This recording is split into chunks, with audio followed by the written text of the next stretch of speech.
What if you combine the terraformation mechanic of Planet Crafter with the building and inventory mechanics of Astroneer? Blossom the Seed of Life seems to be the answer to this. Meet the Blossom unit, an easy to replace robot with the task of making Mars a habitable planet for humans. It all starts after we land on the surface. However, there's no time to look around and smell the roses, mainly because they don't grow here yet. But also, our little robot friend is running really low on power, so we connect him up to a small battery, which is our only power source for now. We have to work fast, as if this battery is empty, we are done for. To start, we would need a mining module, which can be crafted at the printer. This also requires power to work, and you can either hook them up via cable to the battery or attach the printer cable directly to yourself. However, this would take your own electricity. So I quickly craft the module and slip it onto my backpack, and now we're ready to mine some ores, as we would need this to expand our backpack. However, the exit door also requires a small amount of power to get its gears running to open up again. This is only a one-time electricity investment, but seeing as we're really limited on the supply, this kinda hurts, but we need to do it in order to leave our pod. Once outside, I started mining for iron. We needed a total of 3 for the upgrade. This would increase the number of items we could carry from 4 to 6, as well as giving us more slots for modules. It turns out during landing, we somehow lost control of our station. I mean, besides that one panel that I cannot use, everything else seems to be fine, but alright. In order for us to advance, we would need to gain access to this terminal, and all we needed for that was the encryption key, which for some reason we didn't take with us, but luckily for us, we could print one with a piece of copper and regolith, which I have no idea what that second one is, but looking at the picture, it is red. So I ran out, harvested some copper, and picked up a red chunk. Along the way, I found a few chests which had recipes in them, but nowhere to use them yet, so I just held on to them for now. After going back to base, I crafted the key we needed to regain access, and now we were able to deploy a large printer. What makes this one different from the ones we have indoors is that this one is specifically made to build structures, unlike the one we have been using, which just prints components. This also allowed us to unlock the recipes that we found earlier. These were an extender and a battery, and it also unlocked the components we required to build these. It seems like there were a total of 7 recipe chests in the area that we had to collect. I wanted to anyway because it seemed like they would give us some useful items, but honestly, they were more mandatory than anything. After looking at the ores we needed for the battery, I went out to collect some. A new material on the list was sulfur. This was found right behind our shelter. But once I started harvesting it, my electricity tank drained like crazy. I tried to run back, but I somehow ran into the wrong direction, and our first blossom met its end. With a clean new body, I ran back outside and finished what the first one couldn't. I got the supplies I needed and found 2 new recipes. This gave us the terraformation analyzer and half of the fuel generator. So after building the battery for the quest, it is time to explore again. I quickly found the other half of the recipe and constructed one. However, now it also requires oxide rods, and these would be consumed as the fuel source for our electricity. These were made with 2 of the red chunks, so it's not that hard to come by for now. After plugging one into the fuel generator, we had power, and the quest was completed, only to be replaced with even more, and it started to look very overwhelming. But after breaking it down, it was not that bad. All we had to do was find the remaining recipes in order to unlock the drill. Placing this would add pressure to the planet, and after some time the orange fog will disappear. This would complete the first step to terraform the planet, and the analyzer we found earlier hands out rewards at certain thresholds. With our goals set, it was time to head out and find the final 2 recipes. While going out there, I also grabbed the resources we needed to craft modules. These would increase our run and mining speed, as well as add some more menus to our HUD, and I wanted them all. But for now, I just got the sprint and mining upgrade, as at that time I found the last recipes we needed. That already crossed off one of our tasks. Next, we had to build a drill. This took a pressure core, which was made from sulfur and silica, and it was at this point that I realized that ores have a general area where they can spawn. For example, iron and red chunks are found in the open, while copper is more near grey rocks, and silica is on top of what I assume are mountains, and then sulfur is located in craters, which is something that will work against us later. But before getting the drill, I wanted to get another backpack upgrade, as holding only 6 items at a time is not a lot. This also unlocked new module recipes that I would be getting later. So with a maxed out backpack and the resources we needed to make a drill, I constructed one and hooked it up to the fuel generator. And this was our first step into terraforming the planet, but it would take a while before we reached the completion of the first stage. But while waiting, I built a terraformation analyzer, and as mentioned before, here you unlock new recipes when you hit a certain threshold, similar to Planet Crafter. After a little time, we got our first reward, a storage and a wagon recipe. I dropped everything and focused on making the wagon, as a vehicle seemed necessary to have. I got all the items to build it, and yeah. Turns out that the wagon isn't the car itself. I looked into the analyzer, and at stage 2 we would unlock the rover. A bit backwards in my opinion, but at least we have the extension for when we unlock it. While we were waiting, I decided to go back to the module grind until we reached the next stage. But this did not take long, as I only got the deconstruction chip before we unlocked the rover. And here it is, our main mode of transportation for this entire journey. For some reason the cable of the car was different from the rest, but as far as I could tell there is no difference in output. So with our shiny new car, I set out to collect every single item we needed to craft all the modules we could for now. The only one that was left was a mining upgrade. However, we needed silver and aluminum for this. Both are ores that we needed a mining laser for. And this is where progress slowed down a bit. I mostly just went out to collect red chunks to get enough power to keep the drill going. And every once in a while, claim the recipe like a refiner. This is a device that could turn raw ores into ingots. Something we end up not using a lot, weirdly enough. But we finally finished the first terraformation stage and the fog is gone. And now it is time to start on heat.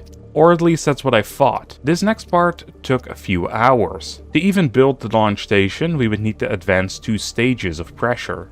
And while this was fine as we were already having trouble keeping even a few drills running, luckily we were soon unlocking solar panels. At this point, it had been a few hours, and every regolith in the area had been turned into power. I did notice a few larger formations, however, I was not able to mine those by hand, so I started working on the mining laser. This is an attachment to the vehicle, and it requires electricity to run. So with the rover holding a battery and the wagon holding the laser, I set off to collect even more red chunks to fuel the generator. This was right on time, as when we unlocked the solar panels, we needed silver wire for it. Silver only spawns in the craters, similar to sulfur. And this one could only be mined using the laser. Luckily the crater right behind our pod had a ton of it. So I collected everything and built our first solar panel. As you would expect, this only generates electricity during the day. But I later learned that the shade from the rocket blocks some of the sun as well, making it less efficient. I quickly constructed another one and attached it to the drills. Normally they would need a certain amount of power to run, and this tiny thing does not produce enough of it. However, the power grid seems to be a little buggy at the moment, so it just worked. Getting to the stage where we would unlock the launch panel was taking a while, so I set my sights on constructing a tier 2 drill. It took a little while to get all the items, but this one was 10 times faster. After this, we reached it in no time. This terminal had to be placed inside of our pod, but after doing this, I got stuck. We needed some station coordinates, and I had no idea how to obtain those. So I started exploring. I found some random things like an antenna, a broken satellite dish, a shelter with room building recipes in it, and a garage with bikes that needed 1000 power, which I did not have. It was during this search that I learned the most amazing trick of the game. If you go backwards while having your boost enabled, you can go really fast, as it seems like backward speed is not capped, only when boosted though. With this I flew over mountains and was able to explore a large chunk of the planet, but I didn't find anything. And with the new room pieces I found, I wanted to build them and see what they were like. Sadly, I only had 2 of the pieces, but they had a lot of electricity sockets, so I moved over all the drills so we could hook up even more later. Still unsure on where to find the coordinates, I went out again, when I discovered a cave. I took a quick look inside and found some uranium. This was something we needed later in the quest, however we would need a better laser to mine it. So going back to the base again, I wanted to increase pressure to get that better laser. This would cost me a lot of silver and our vein had run dry. These craters are kinda hard to find, so I switched my plans to building a scanner instead. However, this one seems to be a bit bugged out at the moment, as when I activate it, it only shows the items for a split second, and then it was gone again. So that idea fell through. So I decided we would just wait a while until we would unlock the stronger mining laser. Then after we built it, I remembered something. Not too far from our base, I discovered a building, and this had a large boulder in front of it that we needed the medium laser for. Maybe the coordinates we needed were in there. So I made my way over and destroyed the rock. Turns out, this building was a long-range scanner, and by providing it power, it would scan for other structures on the map. It looks like you would need to constantly feed this electricity, but when I removed the cable, they were still on my compass, which I don't think is supposed to happen, but I'm glad it did. Now with multiple locations marked on our compass, I headed out and finally found the place where the coordinates were. I downloaded them and took them back home. All we needed now was the uranium rod, but we knew where to get that. So with 6 uranium ore in hand, we were able to craft the rod and plugged it into the terminal. Now all that was left was to click the launch button and fly up into the sky. This confused me for a bit, as I expected it would do something to increase the temperature, but instead, it showed an extremely long cutscene of us flying up into space and docking in a space station, and I guess this is why we needed the coordinates. There was not a whole lot to do up here, most likely as this is still a work in progress area, but I did find the recipe for the heater. Upon finding this, I wanted to head back, but it said we needed to reach the vault. I did find a keycard laying around, and I plugged it into some terminal around here, so my guess is that wherever the vault is, it is open. So I ran back for the station, and in the back there was a large chest. Inside was a seed, and as I picked it up, I got a prompt that it was the end of the demo. But we all know that was a lie, as I just got the heater. And while we could not do anything with the seed we just found, we were able to fix this frozen planet's cold problem. So I flew back to Mars and installed the first heater. This one was very slow, and at this rate, it would literally take us 24 real-life hours to reach the max temperature we needed, which was 30 degrees Celsius. But now that we were heating up the planet, the analyzer had a new tab for us, and I liked this one a lot more, as the first reward it gave us was a wind turbine. A new power source that would even work during the night. While it generates less than the solar panel once the sun is out, as I mentioned before, to keep things running it does not matter how much you produce as long as there's something that is connected that produces power. The only reason at this point to have more power being generated is if you wanted to recharge vehicles faster. The more I unlocked in this branch, it was very clear to see that it was not finished yet, as eventually every recipe only required 1 iron and copper. This also meant the better heaters, so I built a couple of those, and it skyrocketed heat. We quickly finished the first stage, which coincidentally screwed us over later. Somehow, now that it is slightly warmer, but still minus 130 degrees, ice formed in craters. I did not see the consequences of this right away, as my brain had another idea. I wanted those bikes I mentioned earlier. These had been on the map since the start and were teasing me the entire time. So I built a portable printer for a rover and went out there. It said it required 1000 power, so my thought was that if we just hook up a wind turbine, it would slowly charge. However, it turned out that was not the case. We needed 1000 stored power, and our max capacity in the car was only 150. So I went back to base, as it looked like we would need bigger batteries. We did unlock medium ones, but not for the car. However, this would not matter much as we can just place them there and recharge them. So I wanted to test their capacity, and they were sitting at 200 each, so we would need to have 5 of them.